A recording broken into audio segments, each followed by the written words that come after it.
Okay, I think we're back. Hopefully, this will be more stable than Discord was. Discord has been having problems lately, like I said, so maybe this will be what we do from now on. But um, also, if y'all want to go like retweet my latest tweet with Yes. this link in it, hopefully that will get some people back on. Sorry about this, y'all. Um, this should ideally be stable, but we'll see. Anyway, where were we? Uh, I think Ben was asking about maybe wanting to see Slade Bolden more. Yeah, Right. just kind of making the point about how Alabama, maybe they're finding explosive plays in other areas, but they're not really having a lot of success getting over the top of defenses. Mm-hmm. And I just wonder if they're kind of starting to finally pay the price for a little bit of a lack of speed on the field. And if maybe some of that could be remedied by going with more three wide receiver sets. Yeah, and I don't know, maybe that gives you more ability to like, I don't know, you can like put Slade on the outside a little bit and mix in some more of Devontae in the slot, which gets him a better matchup. Um, Honestly, one thing I think they ought to do is like draw up a shot play early, like for Mechie. Because Ben, I think you pointed this out a little bit. It does seem like Mac is kind of getting tunnel vision a little bit. She's not getting the ball at all. Yeah, like you would have thought after Jalen went down that it would have been more targets for him, and like obviously maybe more of that target share goes to Devontae, but it basically all went to him. It became the Right. Amari Cooper offense.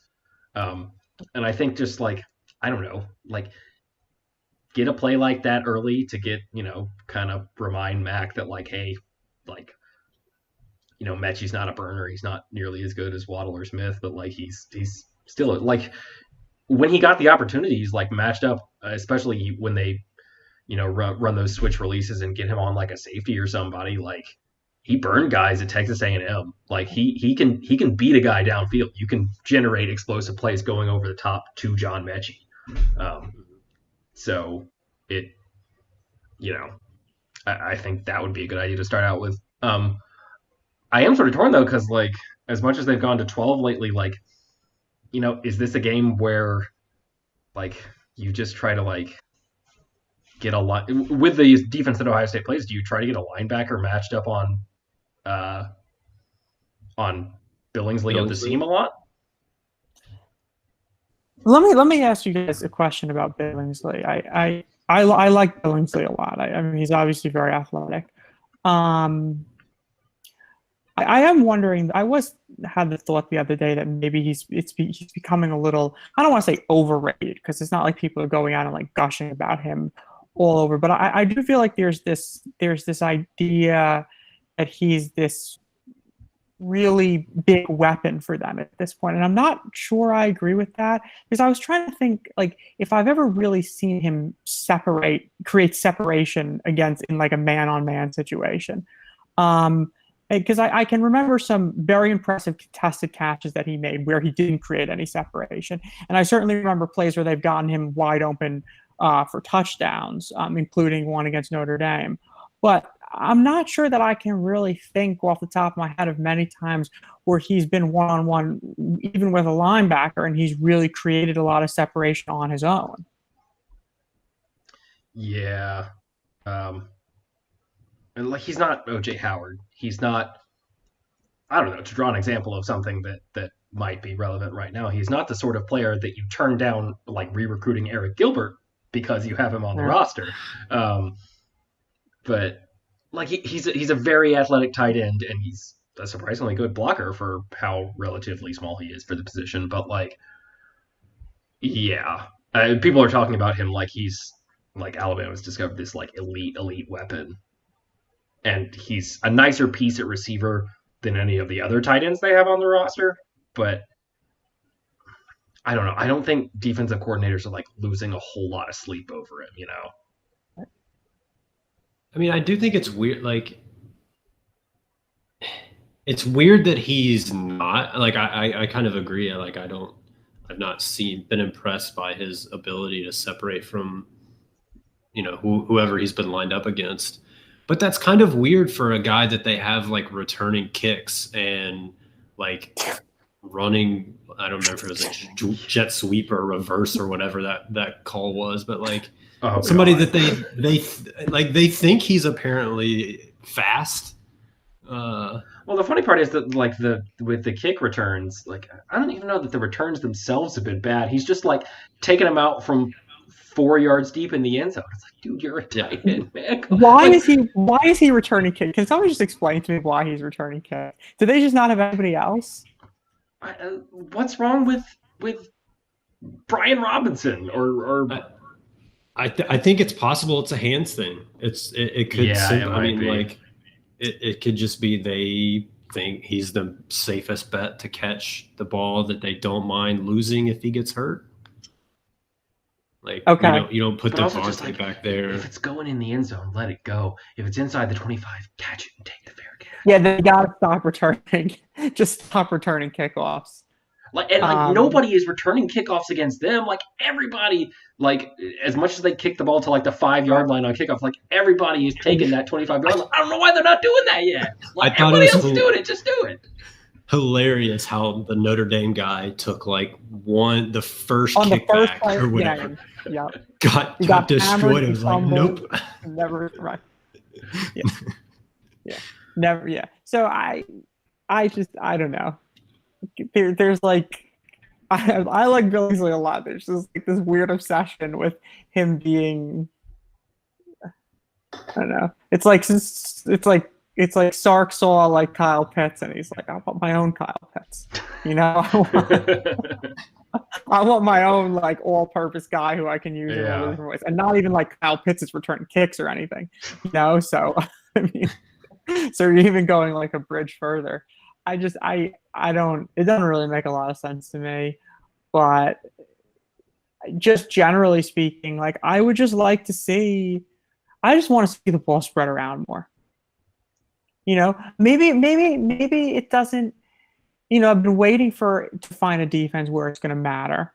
And maybe it mattered a little bit against Notre Dame. Yeah. And now, like, with Ohio State's issues in the secondary, maybe this is not the matchup where it's going to matter. But, like, Mechie hasn't had a touchdown since Auburn. If he's having so many games where there's, like, 3 or 4 catches. He's a really excellent receiver. And I mean, look, I'm all for feeding the ball to Vontae. He's maybe the best player in the country, but I think in like a big spot, I think force feeding him the ball caps their ceiling a little bit, and I just worry about that happening in this game. Yeah, I mean, it's like as good as Devontae is, as much attention as he draws, like that's. It's cliche, but like that generates one-on-one matchups. And to use an example that is totally not on my mind at all recently, this is not like Steph Curry drawing a box and one to pass in the corner to Kelly Oubre. Like John Mechie is good enough to take advantage of those matchups. This is your star point guard getting trapped and then passing to a guy who's a legit shooter in the open in the corner. Like this is not a schlub here. Like he can make the plays. We've seen it. Right. And I think Slade Bolden can play a little bit too. I know he fumbled once or twice, dropped a couple balls, and then he was a little hobbled, but he seems healthy now. And I don't think he's a bad player. And I think I would like to see a little bit more of him on the field. I just want to see more speed.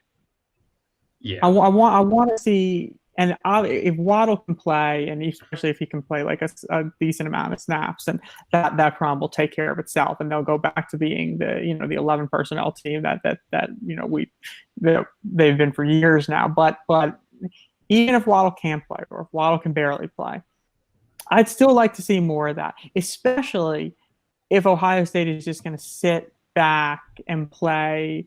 You're not going to refuse to play nickel, refuse to put a fifth defensive back on the field. They're just going to sit there with 3 off-ball linebackers I want to get receivers on the field. That's my thinking. I guess the other question too is how much is Sark going to run the ball this game? If they're only going to play, hopefully if they're going to less. continue. Like hopefully someone has told Sark that the amount you run does not correlate with the success of play action. Like another thing in this piece I read today was pointing out, like, oh, well, the thing about Alabama is like 50% of max attempts have come off of some type of run action this year, and that was RPOs and pure play action. And it was like, and Ohio State's similar. It's like 40% of Justin Fields' attempts have come off some type of run action. It's like, well, that's. So what you're saying is they have good play call. Like that's what that means. But I hope we don't get some situation where we keep running Najee into a brick wall, and afterwards we hear from Sark like, oh, well, we needed to set up the play action. You don't need to set it up. You don't need to. The threat is enough. Just run the play action, run the RPOs. You set it up in the previous 12 games or however many. It's done. Like you have established it. I think Ohio State probably has a healthy respect for Alabama. It is established. Yeah. And the thing too about because I mean, look, Alabama has the Doak Walker Award winner, so I want to get this guy involved. But the great thing about Najee, what he started to demonstrate last year and what he's really demonstrated this year is he's tremendously effective as a receiver. Yeah. Whether that's on checkdowns or even like running routes out wide, like against Florida. I mean, he can really be a huge factor, even if they're not just like turning around and handing him the ball 30 times. And these they play 4 linebackers regularly. Like there's a bit of a rotation. I didn't watch enough of them to like quite nail down what that rotation is between their off-ball linebackers. And like 1 or 2 of them are pretty decent in coverage. Like they wouldn't run this if they didn't have a couple guys who could cover. But like half of them, 3 of these dudes are like 240 pounds, and a couple of them are real stiff. Like this is not like a whole team of Luke Kuechly's out here. Like this is, if you isolate these guys on a good receiver, you can get some plays. Like if you what's his name? Tough Borland, like the Mike. Like this dude is like a 2005 Big Ten middle linebacker, man. Like he's like or like a present day Clemson linebacker. Yeah. Except they actually play him like a linebacker, like fucking Skalski, man. Like that dude is just a stand-up defensive lineman. If you watch them enough, you know how Brent Venables compensates for having these slow-ass white middle linebackers all the time? It's because he doesn't use them as an off-ball linebacker. He has them walked up to the line on every single play. Yeah. But like, get Najee isolated on one of these 240-pound linebackers. They're not fast enough to cover him. I guarantee you they're going to do that this week. I don't make a lot of guarantees, but I guarantee you they're going to try and do that this week. I saw Sark. There was a clip that got tweeted into my timeline of Sark speaking to some coaches, I guess, before this season, where he said, I think the running back position is the most uncovered position in football. And he said specifically watching the LSU offense last year and watching their running back. Yeah. Like apparently that's like what he's based. And it's no surprise because I've watched some of these, like, the receptions that Najee's gotten and thought like that must have been how it felt when watching like Edwards-Helaire against Alabama last year. Like some of those catches were just like devastating. And so I guarantee you like that's going to be something they try and take advantage of this week. Okay. So we're thinking that huge part of their. I think that's also part. I mentioned in our text in our group chat about like the effectiveness of Mac under pressure and how like before, like Joe Burrow last year was kind of an outlier in recent history in terms of his efficiency and their effectiveness last year. Like didn't take much of a dip when he was under pressure. Right. Like his QBR was like almost the same, right? And that was kind of a huge outlier until this year when Mac is basically doing the same thing. And I have to think that is at least in part to do with the way they've used Najee like in the passing game and how effective of an outlet he's been in absorbing the pressure. Okay. That makes sense to me. I guess we probably need to move on to the other side of the ball. But just to finish up a little bit. So, Mitch brings up Sark and what the game plan is going to be, and we were talking about this a little bit when the stream went down. How much concern is there about the Sark situation? I mean, it's hard to say because we've seen this go well and we've seen it go poorly. I do feel like just in general that we trust Sark to maybe handle this a little more professionally than say Lane did. He said this week at his press conference that like he hasn't been really thinking about. I mean, who knows how much is this true? But he was like, "This has been a normal game week for me. Like I'm not." And to a certain extent, like with the early signing period, I do think that makes this easier because Texas already signed their class, and you can say what you will about how maybe ethical that was to say Tom Herman is our coach and then sign your class and then 3 weeks later drop him. But anyway, there's very little like recruiting focus that Sark has to have right now. So, which is principally the thing that a coach in January would be worrying about pre-early signing period. So, and like going to be the head coach of Texas in particular, like it looks better for him if this goes well. So, there's always the possibility that it is, has a serious effect on his ability to prepare, but I don't know. I am optimistic that it didn't compromise the preparation too much. Yeah. We were saying this before too, but as long as he calls plays that were practiced, it'll be an improvement. So the other side of the ball. I feel like that obviously that conversation has to start with the quarterback. I thought that a lot of what made their offense effective early against Clemson was Fields' ability to run. There were some design run plays. He also made plays. He also made great plays scrambling outside the X's and O's. I think that was a huge difference maker for them. And I think it'll really hurt them if he can't be a weapon in the run game, or if he can't be effective extending pass plays with his legs.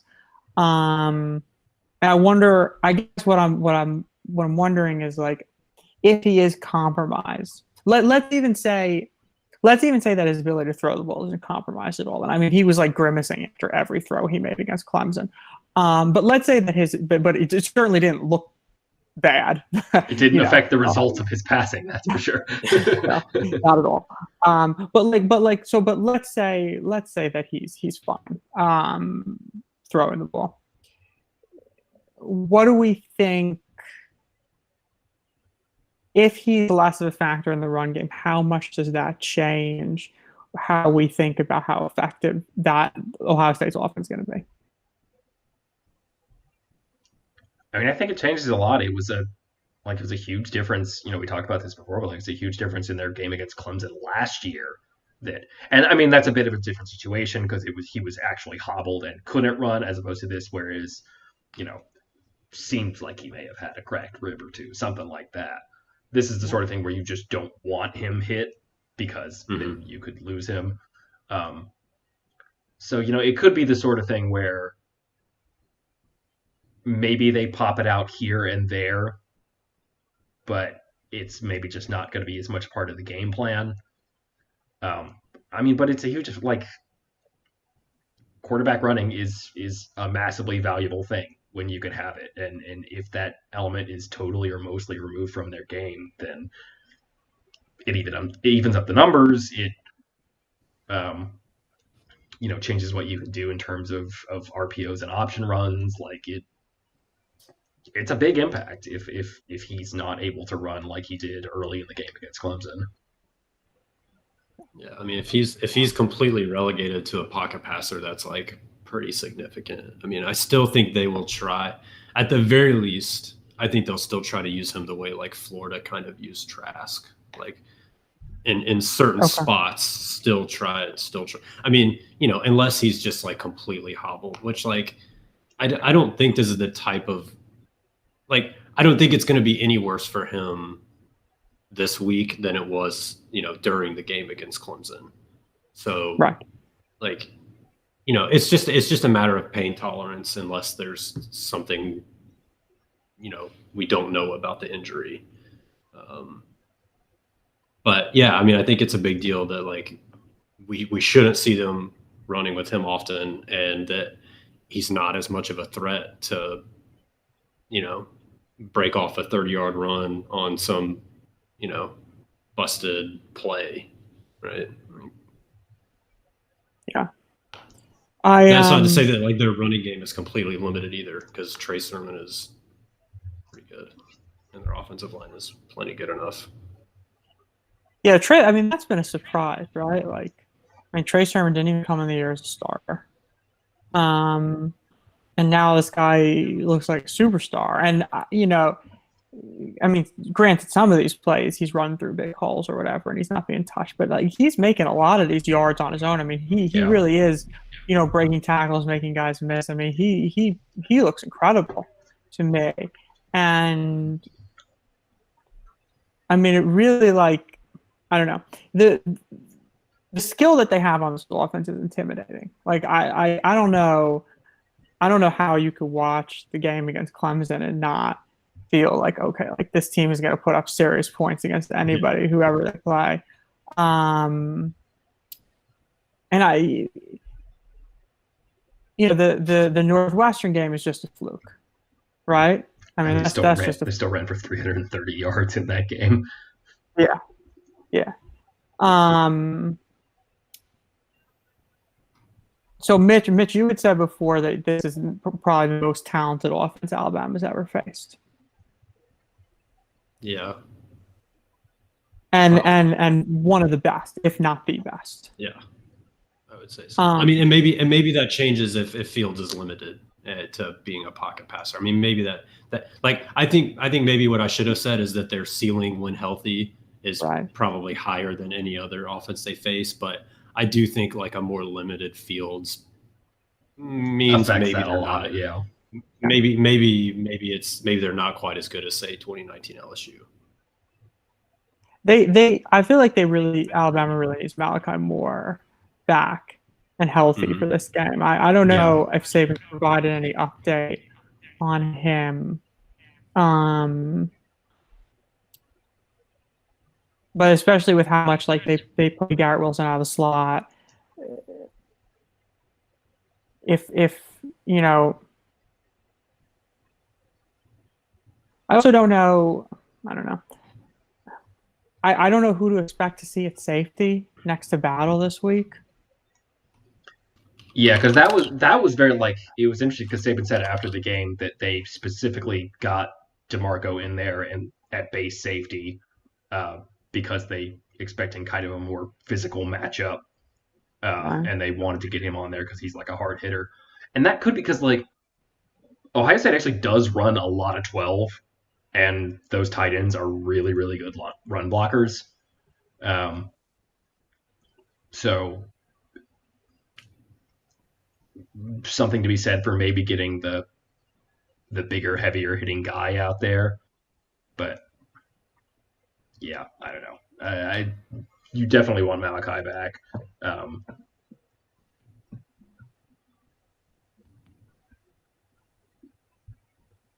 But yeah, I don't know. It's hard to really because like I don't think you're giving up that much by playing Helms, right? Like I don't know. Is he appreciably worse in coverage than like Daniel Wright has considerably improved over the back half of the season, but right. I don't think is he flat better in coverage than Helms is? Like probably not. And Helms, probably has more experience to the extent that you're going to play him in man coverage. Like he plays money. Like he started out in that. He played it in the last game with Brian Branch at Star. Like to the extent that you're going to have him do that, like he has a little bit more experience doing that than Wright does. I think at this point I'm expecting to see Helms. There's just something weird about them, just like switching back and forth. That feels very. That does not feel very Saban-like. No, it's not someone who usually like rotates DBs or changes who they play based on matchup. I mean, though, to be fair, like how many teams have they played where the wide receivers were as True. The receiving options were as, yeah, putting it nicely, limited as Notre Dame's were. Yeah, and who you knew was really just going to line up and try to run the ball as much as Notre Dame did. Yeah. So I guess that's fair. I mean, they could go back to Daniel Wright. Does Daniel Wright's presence at safety do anything to help you prevent the big play? I mean, I don't know what the answer to that is. Yeah, I would, but that's probably maybe a really good point in that, like, that's kind of been Daniel Wright's downside is like when things have gone wrong, it's been for a big play. Like he's kind of gambled and given up a big play. Right. And so if you're willing, tackles, but it's not like he's just been awful in run support, Yeah. If he's better in other areas, but better in areas that you're like willing to give up a little bit more to be, more assured that you're not giving up big plays. I mean, I think that makes sense. Yeah. I think one of the other matchups that I think is going to matter a great deal is sort of Alabama's edge rushers against Ohio State's tackles. That's the best part, right, of Ohio State's offensive line is their tackles. The left tackle is a really, really good player. The right tackle kind of came out of nowhere this year and had a really strong year. I don't think that they're as good inside, so in that sense, they're very similar to Alabama. And I don't know. This is going to be like we came into the year kind of concerned about Alabama's edge rushers, right? I mean, they basically, for so many years now they had, really, really strong players at those edge positions in terms of pass rushers. And now this year, you kind of had Chris Allen as the veteran who's been hurt a lot, but now finally is healthy. And then you had Will Anderson coming as a freshman. You don't really know what to expect. And, those guys have gotten considerably better as the season's gone on and have made significant impact. But now this is kind of a different. This test is a little bit of a different dimension than what they have seen previously. Now, the Notre Dame offensive line as a whole is probably better than the Ohio State offensive line as a whole, but they're being asked to do very different things in this game, and in some sense, they're being asked to do things that are, especially Will Anderson, that come more naturally to them, which is like just going after the passer instead of trying to set the edge and play the run and all that stuff. With that being said, in a game like this, your edge guys are really being asked. I don't want to necessarily say to win the game for your defense, but they're really being asked to be your difference makers, which isn't necessarily the case going up against a team like Notre Dame. So I think that that's a lot on those guys. And we've talked previously about how this Alabama defense is kind of short on star players. Like they have Pat, and then where else do they have a star? Well, since we talked about that, Christian Barmore has emerged as a star. Absolutely. And I think that this is a game where he could make a huge impact in. Because of the level that he's playing at and because of what Ohio State has in the interior of their offensive line. The question, though, is are the edge rushers going to be able to give you those really big time elite performances? Not that they necessarily have to, right? Alabama could give up 35 points in this game and they're probably going to win. but I'm just I guess this is just a long way of saying I'm very curious to see what Will Anderson and Chris Allen can do in this game. Mm-hmm. Yeah, I mean, and every little bit that they can give even magnifies a little bit because like this is not. Right. I do like for Alabama that they match up better on the edges. Like even as good as Wilson, and particularly Olave is fantastic, man. But like Yeah. Josh Jobe and Pat Surtain are a whole hell of a lot better than Sean Wade and Seven Banks are. So, if you can just get a little pressure on Fields and force him into a bad throw, like you're probably going to have tight coverage, like, and he's going to need to make really, really great throws to get the ball to his guys against Alabama's corners. Like every little bit of pressure that you can get on him, every bit that you can, give him happy feet, make him see ghosts, get him flustered, like that is magnified a ton because you have some level of faith that Alabama's corners aren't just going to be turning guys loose. So, like this is a game I think where a little bit of pressure can make a huge difference. Yeah. Mitch, what do you think about Alabama's chances to pressure Fields? I mean, I like their chances of being able to pressure Fields if he's like limited and they can just kind of pin their ears back and not have to worry about, vacating some space because he might just step up and run for 8 yards. I mean, if he's fully healthy, I do kind of worry. About maybe at times where they get aggressive and do get some pressure, but he just steps up and makes plays and the pressure's void essentially. Right. Yeah. We've talked about this. Oh, sorry. Go ahead, Carter. No, I was just gonna say just as a general philosophical matter, like if you're Saban/Golding here, like how aggressive are you getting in terms of blitzing and bringing pressure and being willing to just say, I'm going to trust my guys to play bump and run on the outside? Like, do you, because I don't know. I can sort of see a lot of logic in the idea that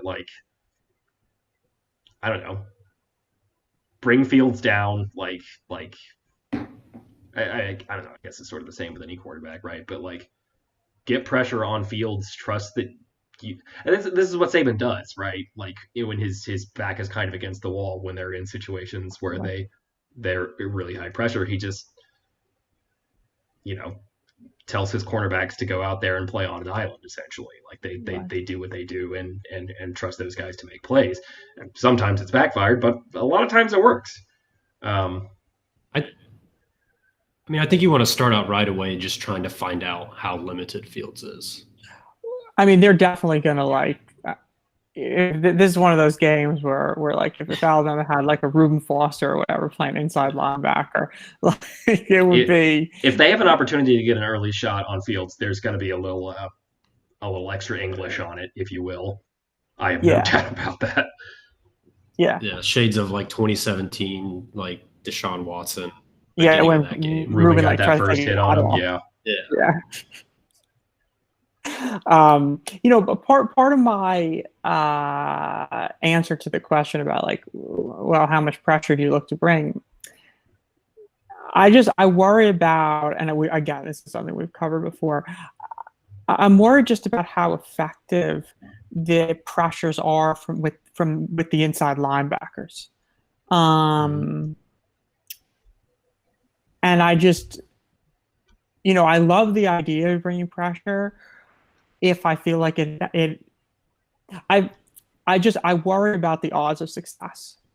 And I just worry about if you start bringing those inside linebackers, how much time is he actually going to have? So, maybe a compromise would be to do some sort of simulated pressures where you're not giving up as much in coverage. I also think that, you could be, you're always against these teams, especially when they're in their 11 personnel sets. You're going to see them use Malachi. They're going to blitz him. But I think that the degree to which you feel comfortable blitzing Malachi might depend on who's playing safety and how comfortable you feel about people like Helms or Wright matched up in man coverage against a slot receiver, especially if that slot receiver is going to be Garrett Wilson. So I don't know. I don't know. It feels to me like this defense has opted more for simulated pressures rather than actual pressures. And my gut says my gut says that at least early on that's going to continue. But maybe, like Mitch is saying, they sort of see an opportunity here where Fields isn't really himself, where he's not 100%, and they feel like they can, have a chance to send, 5 or even 6 guys on plays and really get some early shots on him. Especially if they don't trust guys like Anderson and Allen to win their one-on-one matchups. I could see some early pressures. Well, especially if they can tell that there's any actual, it's not just that they don't want him to get hit or that he's hesitant to get hit, but there is some actual compromise to his mobility, which I don't know that that's going to be the case, but if he's in enough pain, there could be, even just sort of psychologically, if not purely physically. But if they see that he really can't, not just doesn't want to run, but can't, then I think you probably see the pressure get dialed up over time. But yeah, it'll also be nice. If he can't run, that also means that you're not going to have to. You won't have to spy him. Yep. I really do agree though with Mitch that if he is able to run, if he's somewhat close to 100%,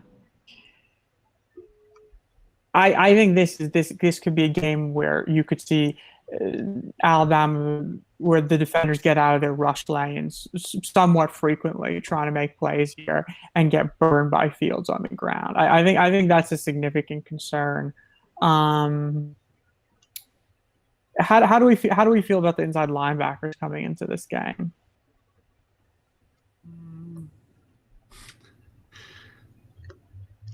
About the same as I felt all year, I guess. I mean, I don't. As long as Christian is healthy, which seems like he probably will be. Seems like he could have finished the game against Notre Dame if they had wanted it, if they had needed him to. Right.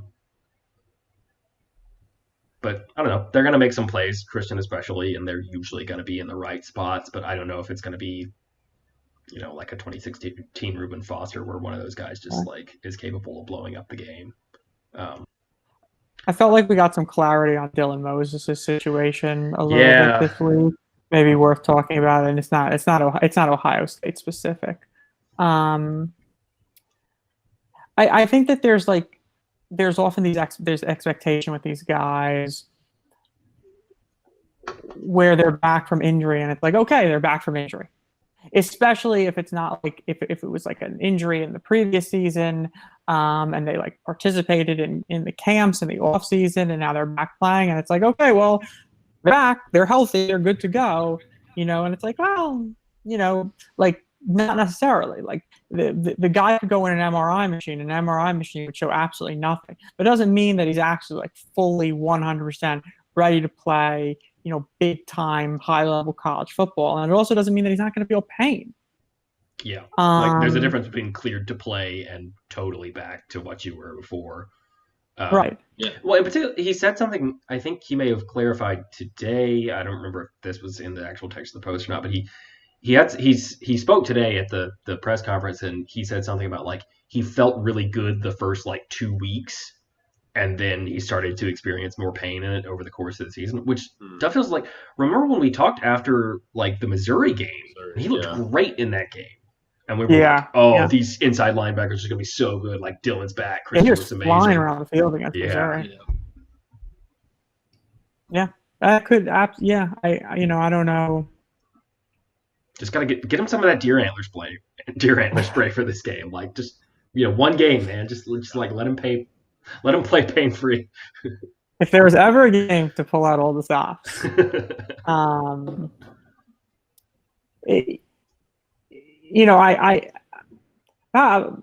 one thing I've been struggling with, I don't really remember how good Dylan Moses was in 2018. Everybody, there seems to be like a lot of talk. I just, it's very hard for me to make an assessment about him when I can't even remember how good he was 2 years ago, because it was so long ago. And he wasn't even the inside linebacker that was really being focused on. So like all the attention was always on Mac. So much talk about Mac Wilson. Right. So, so like I don't even feel like I have a real basis of comparison here for Dylan Moses. So, but he's better than this. Like he's better than how he's looked. Yeah. And Notre Dame is such. I don't know if it's a tough matchup for these guys, but it's the sort of matchup where you're going to see them on screen a lot because they're just going to keep running the ball, and you're going to keep putting the inside linebackers in positions to sort of be the focus of plays. And he wasn't great, but like, and I do worry. Like I'd be like, forget about whether or not like he's deserving of criticism or whatever. I worry about this matchup. I worry about them defending the run with how well Sermon's playing. I worry about if Fields can move, about the linebackers being put into all these conflicts and making plays in space. I think it's a tough matchup. I mean, I really do. And yeah, it'd be a tough matchup for any Alabama defense. Yeah. But I do think there's something to be said for the fact that this might be a particularly tough matchup for this Alabama defense, where you don't really have edge rushers who have played well, but we're not talking about edge rushers that we trust in the same way that we trusted Terrell Lewis or even Anthony Jennings or certainly Tim Williams, Ryan Anderson, those guys. And you don't really have the inside linebackers that you trust to consistently make plays in space. I worry about what's going to happen in this game within like 5 yards of the line of scrimmage, I guess. Yeah. And I would say I kind of agree. Like I would be worried about it. I do kind of appreciate that when Dylan gets beat, he at least makes the ref make a call. Like he just he knows when he's beat, he grabs him and makes the ref like make a call. Like he's smart. He's definitely making the most of like what he's been dealt. But like even if like I would kind of be concerned about this matchup even if he was full strength, just because of like Fields' ability. Like Fields can make throws where Dylan can be or Christian can be in like perfect position, and it just won't matter because they're going downfield and the ball just flies in right over his head to their tight end. Like that's just how good like the Ohio State offense is. Yeah. I mean, we'll see the extent to which Ohio State game plans to get the ball to the other guys. It is worth noting that they don't like the next leading receiver after Olave and Wilson is the tight end that had like 2 touchdowns in the Clemson game. He has like 12 catches on the year and 5 of them are touchdowns. And then I think their third wide receiver also has 12 catches. Like there's very much a disparity in terms of the guys they go to. And like they targeted Sermon a little bit against Clemson more than they have. This is not necessarily an offense that, like Florida, where it was like Pitts is their best guy and they target the running backs on wheel routes 10 times a game. Like undoubtedly they will sort of adjust that, both just in terms to, kind of putting something new out there and also as a matchup thing to try to exploit the weaknesses of the Alabama defense. But like there's also a certain extent to which you are who you are, which I think is something we talk about a lot, and who they are on offense in terms of the passing game is really based around Olave and Wilson.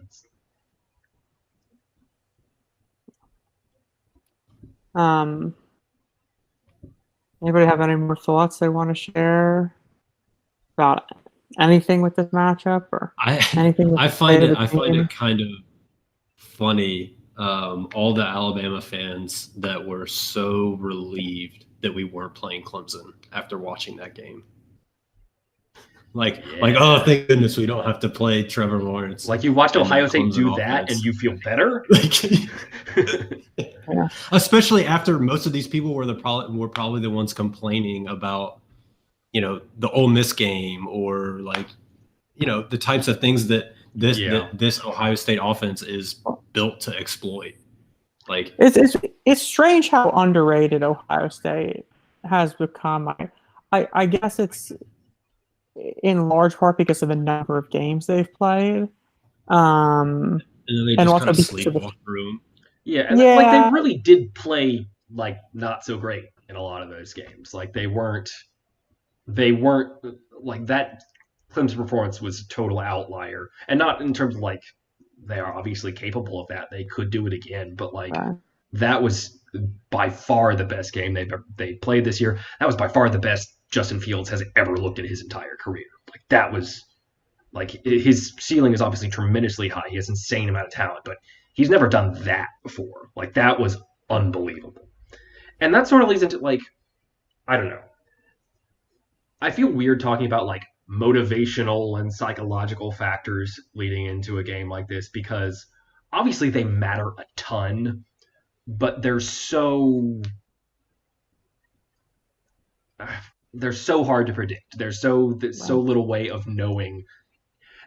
When you look back on games, you can see the ways in which they affect things, but it's so hard to know how exactly those factors are going to work going in.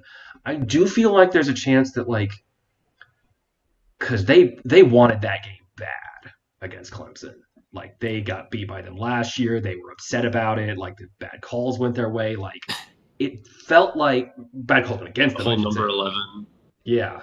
But this was a game they had built up to. And clearly something like the coaches pulled out all the stops, the players have ever played in some instances.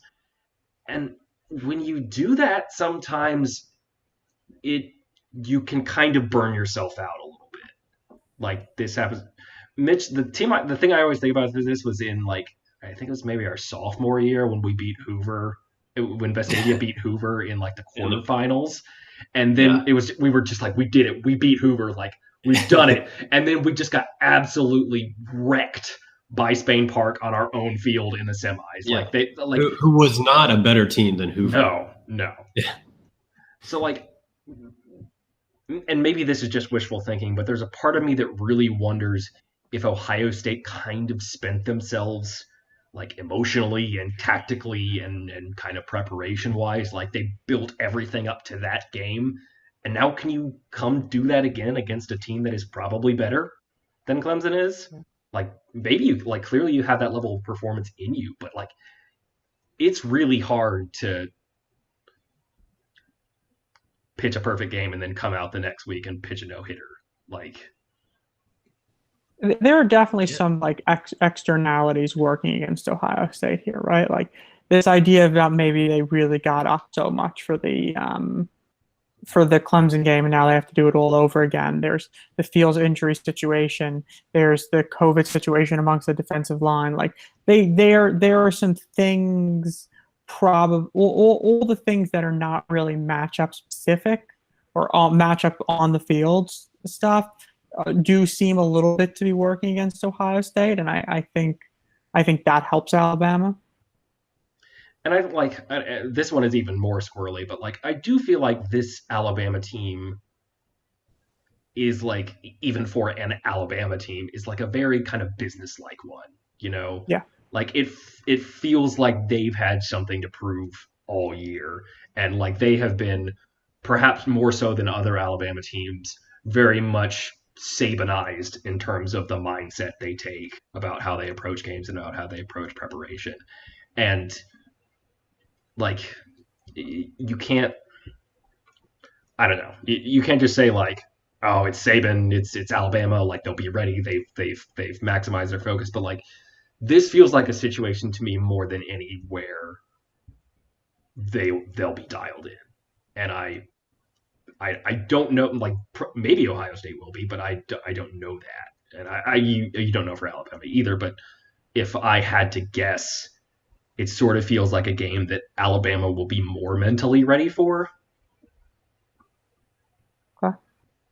I can buy that. I hope that's true. Mitch, what do you think?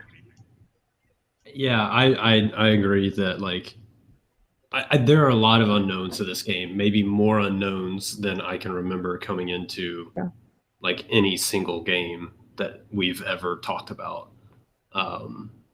And I think if those unknowns, like if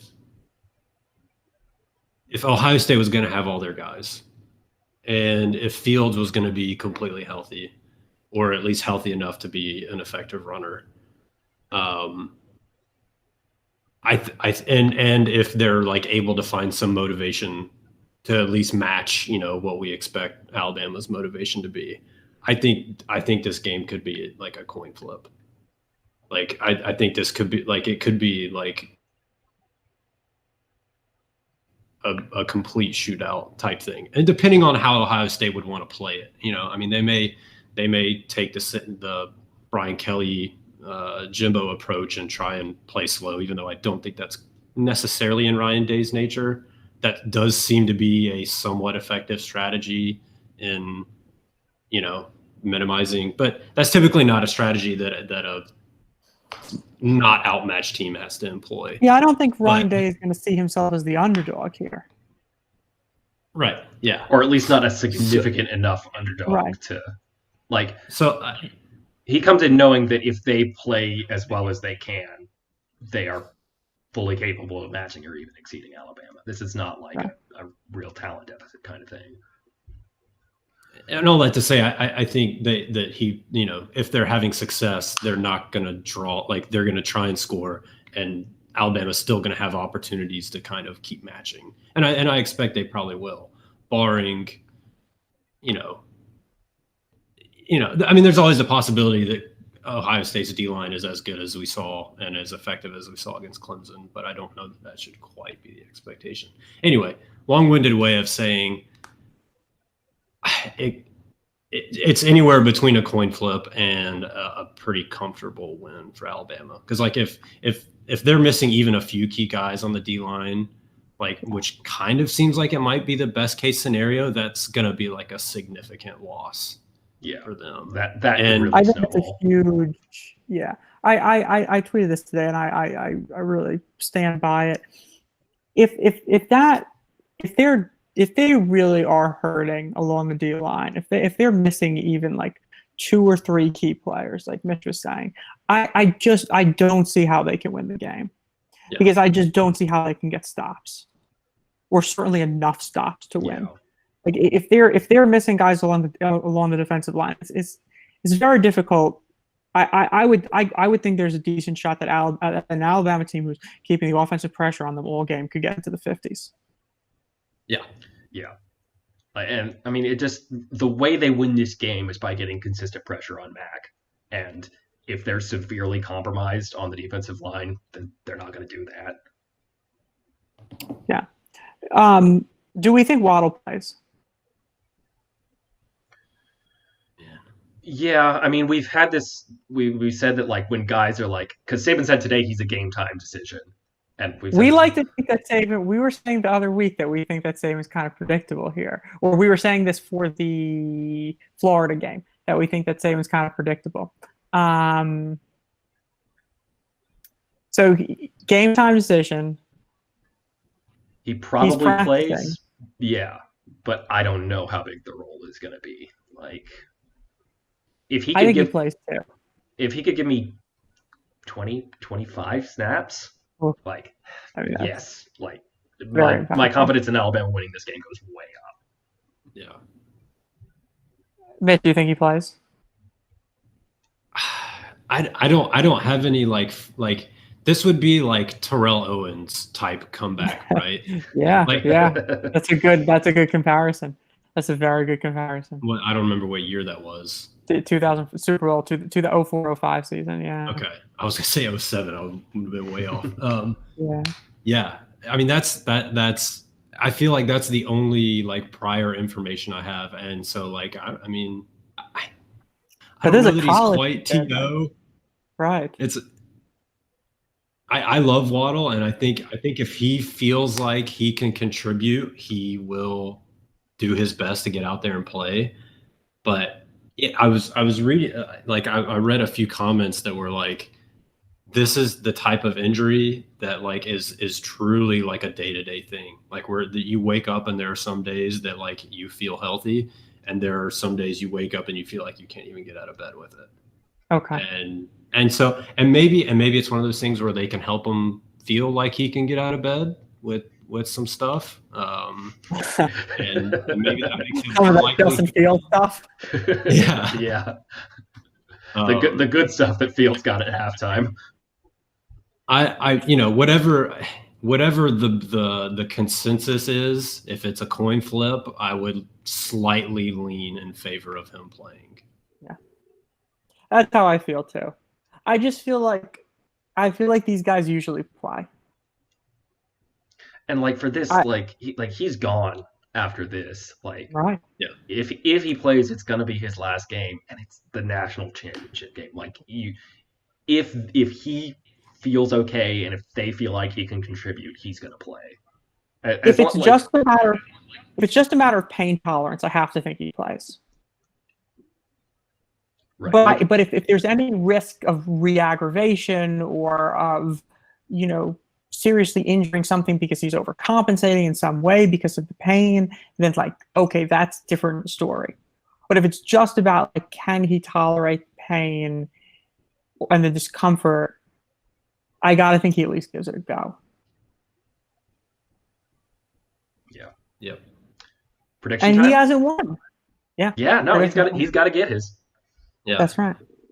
One of these very rare situations, right? Him and Pat Surtain, where these guys haven't won. They'd be the first 3-year Alabama players that didn't win one. Major contributors, obviously, but yeah. All right. Predictions? Okay, so before I make my over, I feel like I have to make individual predictions on like every little thing. If okay, yeah. So I'm gonna say I think there are gonna be a few key contributors out for Ohio State, and I think Alabama's gonna score a lot, and I think Ohio State's gonna score a fair amount, maybe enough to make it interesting, but Alabama ultimately wins a like 45-30 type game. Yeah. My similar. I was 45-35. Based on Fields' injury and based on thinking that they're not going to have a fully healthy and active defensive line, 45-35. If the defensive line is healthy and if Fields can really do a good job tolerating the pain, I think that both teams are in the high 30s or low 40s and it's a coin flip. Yeah, if it's what seems like the likely parameters, like we've been saying, like somewhat limited Fields, a couple of key contributors missing, 48-38, something like that. Yeah. Alabama either covers by a little bit or is right around that line. If Ohio State is fully functional,